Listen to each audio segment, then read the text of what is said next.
Professor Beto, também quero te ouvir sobre a dimensão do que a gente pode esperar desse caso, mas já trazer um pouquinho também de repercussão. Aqui do lado do governo brasileiro, o governo Lula condenou por meio de uma nota agora pela manhã os ataques dos Estados Unidos e de Israel contra o Irã. Manifestou grave preocupação com o episódio. O governo brasileiro disse aqui em nota do Itamaraty, abre aspas, condena e expressa com grave preocupação os ataques realizados hoje por Estados Unidos e Israel contra alvos no Irã. Os ataques ocorreram em meio a um processo de negociação entre as partes, que é o único caminho viável para a paz, posição tradicionalmente defendida pelo Brasil na região. De acordo com o governo brasileiro, as embaixadas do Brasil na região acompanham os desdobramentos das ações militares, com particular atenção à necessidade dos brasileiros presentes nos países afetados, dizendo que, abre aspas, o Brasil apela a todas as partes que respeitem o direito internacional e exerçam máxima contenção de maneira a evitar a escalada de hostilidade e assegurar a proteção de civis e da infraestrutura civil. Acho que a nota termina aqui, professor, com um tom muito importante, que é isso de assegurar a proteção dos civis, porque seja lá qual for o interesse dos Estados Unidos na região, para se ter uma recepção dos Estados Unidos por lá, com certeza a morte de civis vai atrapalhar cada vez mais. Uma guerra nunca é a solução para nada, a gente sabe, mas queria te ouvir aqui sobre essa nota do Brasil dentro do esperado, mas aqui em mais uma situação agravada por Donald Trump, né? O professor Beto. Pois é, Natália, bom dia para você, bom dia para a audiência, ao professor Reginaldo e a Mari, uma honra estar com vocês. O direito internacional ser ignorado pelo Trump também não tem nenhuma novidade. Infelizmente, acho que a gente tem que reforçar isso, né? Uma ação militar dessa magnitude, uma vez mais decidida de forma unilateral, passando pelo Arco do Triunfo, o Conselho de Segurança da ONU, ignorando todas as regras vigentes do multilateralismo, do Concerto das Nações.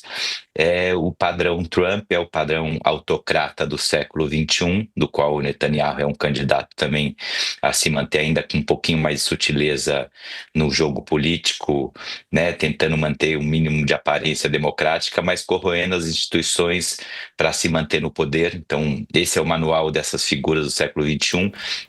E, por outro lado, o que o Trump faz? Eu quero fazer, eu vou e faço. E é como a metáfora que eu diria, é como aquele camarada que fala, tem um pai que sequestrou os filhos em casa e fala, bom, eu vou resgatar você do seu pai. Então, como é que eu faço? Eu vou matar ele, vou jogar uma bomba. Mas uma bomba na casa, de repente você ou seus irmãos morrem junto também, né, o civil. De repente, depois que eu jogar a bomba, vocês vão ter que viver em cima de escombros, mas pelo menos eu vou matar o seu pai. E muitas vezes nessa o pai ainda escapa e quem morre são os filhos. Então, a gente viu, né, o Hamas continua existindo. Então, se a justificativa do genocida do Netanyahu era acabar com o Hamas continua firme e forte.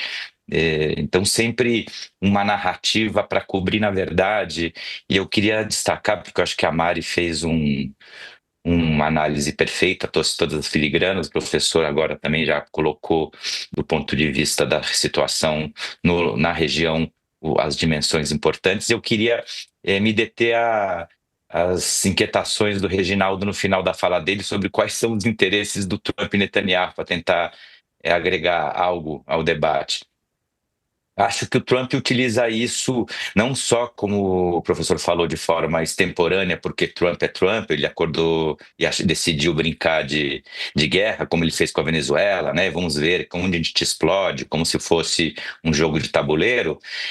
Mas eu acho que isso responde a clássicos exemplos de interesses políticos de autocratas do século XXI. Eles querem se manter no poder e pouco mais importa a eles do que isso.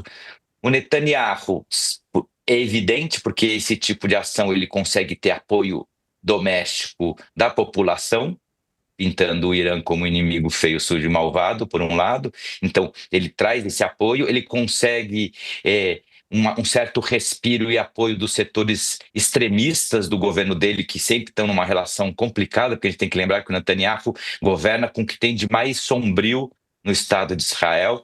Então, essa turma fica animada quando ele se dispõe a matar árabe, literalmente. Então, é uma forma de ele ganhar um respiro com essa turma. E por que isso é importante? Porque o Netanyahu só tem um projeto. O Netanyahu é um corrupto que, saindo do poder, vai para a cadeia por corrupção. Então, ele não pode sair do governo.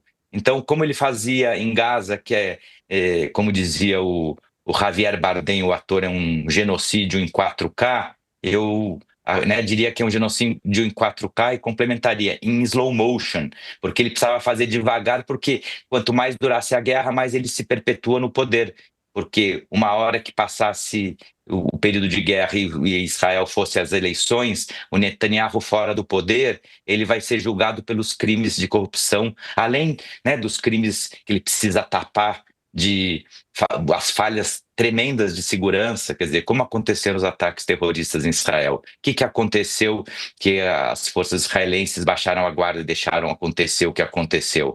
Se aconteceu isso é porque Netanyahu, que era o presidente, primeiro-ministro, então, falhou. Então, obviamente, para ele esconder os problemas como os erros de segurança, os casos de corrupção que pesam contra ele, só tem uma forma: se perpetuando no poder. Então, o inimigo externo sempre é bem-vindo, ainda mais quando esse inimigo externo é visto como um problema domesticamente para a maior parte da população. Nos Estados Unidos não existe essa dimensão. Então, obviamente, o que o Trump está fazendo aí é criar um inimigo externo para tentar, como a Mari comentava, né, para desviar o foco das barbaridades que o ICE vem fazendo nos Estados Unidos, para não se falar também, como a Mari comentou, a questão da inflação que começa a crescer e incomodar a população, como para não falar da derrota flagrosa dele no Supremo americano na questão do tarifaço, ou para não se falar mais do Epstein, que é esse realmente talvez é o que mais incomoda ele no pessoal, que é uma sombra que percorre, né, o íntimo amigo pedófilo do Trump, do qual ele participava de festinhas junto, que está assombrando com a liberação dos documentos do Epstein a sociedade americana, inclusive a base do Trump, né, a base MAGA, que era uma base que via no Epstein um grande inimigo e que dizia que o Trump tinha uma relação de proximidade porque o Trump era o que ia desbaratar a rede, segundo do QAnon MAGA, né, a base dos pedófilos satânicos norte-americanos. Então o Trump era um filtrado ali para ver o que estava acontecendo, e agora começam a se dar conta que talvez o Trump fosse muito mais um habitué frequentador das festinhas do Epstein do que um grande herói de capa oculto que fosse livrar os Estados Unidos da pedofilia. Isso está atrapalhando a vida do Trump. Então, nessas horas, com baixa popularidade, que coisa melhor do que uma guerra externa, um inimigo externo, né, chamar atenção para outra coisa. Isso é uma estratégia do Trump a gente chama, né, de inundar o campo, de colocar um tema atrás do outro, de fazer, né, doses dopamínicas para a sociedade muito elevadas a partir de fatos que dominam a agenda e desviam o foco do debate. Porém, a gente tem alguns casos diferentes aí, porque uma das assessoras, ministras do Netanyahu, agora estava vendo correndo, já colocava na internet o MIGA, né, que é Make Israel Great Again. Isso lá funciona. Para o MAGA nos Estados Unidos não funciona, porque o MAGA não quer, né? O MAGA é America First. Então, talvez atacar o Irã, que é o contrapoder mais forte no Oriente Médio, a Israel, faça sentido para o israelense. Para o americano, não. Então, é mais um problema, é mais um risco de inflação. Então, o Trump tende a se complicar com essa base. O risco, como a Mari estava trazendo, o Trump, se a gente lembrar a coletiva de imprensa dele depois do sequestro do Maduro, ele falou 4 ou 5 vezes, mais ou menos com essas palavras: nenhum filho da América morreu, nem um risquinho em nenhum filho da América. Vai ser difícil a gente não imaginar que não terão filhos da América voltando no caixão para os Estados Unidos dessa operação. Isso vai gerar mais problema com o Trump, sobretudo na sua base mais fiel, né? O professor Reginaldo já colocava o impacto em outras alas da sociedade, mas dentro da própria, né, do próprio trumpismo raiz, ele vai ter um problema considerável para explicar os americanos que porventura morram ou voltem aleijados. Isso vai ser um problema complexo para o Trump. Então, é uma cortina de fumaça que pode virar um bumerangue para o Trump. Então, é isso que a gente vai ter que acompanhar, porque a gente sabe que, como o professor Reginaldo também já estava colocando, a gente sabe que o Irã o regime não vai entregar os pontos facilmente. E essa interpelação do Trump à sociedade para se sublevar, porque tem um regime autocrático ruim, não é jogando bomba e matando civil que você vai conseguir o apoio dos civis. Não é, né, o povo iraniano não é a Marina Corina Machado que pede para jogar bomba no seu próprio povo. Não, a imensa maioria dos iranianos não pensa dessa maneira. Então, pelo contrário, o que o Trump pode fazer com isso é que a maior parte dos iranianos digam: tá bom, esse governo nosso é muito ruim, mas é o nosso governo. Mas pelo menos ele não está jogando bomba na nossa cabeça como os Estados Unidos sob o pretexto de nos libertar. Então isso pode gerar um problema muito grande. E o que quer os Estados Unidos quando diz derrubar o regime? Ele quer botar um regime amigo como o regime da Síria?